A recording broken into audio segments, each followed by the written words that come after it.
ప్రజాపాలన ఉత్సవాల్లో భాగంగా ఈరోజు కోనసముద్ర గ్రామంలో రేవంత్ రెడ్డి ప్రభుత్వం ఏర్పడి సంవత్సరం గడిచినప్పటికీ ఎన్ని ఆర్థిక ఇబ్బందులు ఉన్నా కానీ ఈరోజు ఇచ్చిన హామీలు ప్రతి ఒక్కటి నెరవేర్చి ఇవాళ అందరికీ అండగా నిలబడింది కాబట్టి ఈరోజు పాలాభిషేకం చేయడం జరిగింది.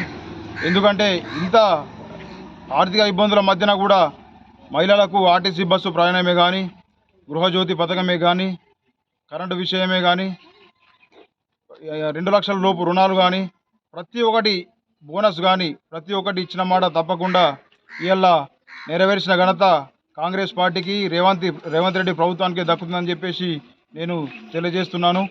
ఎందుకంటే 7 లక్షల కోట్ల అప్పులు ఉండగా కూడా ఈరోజు రేవంత్ రెడ్డి గారి ప్రభుత్వము ఈ నిర్ణయం తీసుకోవడము, వడ్లకు బోనస్ ఇవ్వడము, 2 లక్షల రుణమాఫీ నిర్ణయం తీసుకోవడము చాలా గర్వించదగ్గ విషయము. రాబోయే రోజుల్లో మహిళలకు కానీ, రైతులకు కానీ ఇంకా మంచి రోజులు వస్తాయని చెప్పేసి కోరుకుంటూ ముగిస్తున్నాను. జై కాంగ్రెస్. గత సంవత్సరం ఏడాది గడిచిన ఈ సంవత్సరంలో గవర్నమెంట్ తీసుకున్న 6 గ్యారెంటీలే కానివ్వండి, మహిళలకు 10 లక్షల రుణమాఫీ చేయడం జరిగింది. 2 లక్షల వరకు రుణమాఫీ జరిగింది.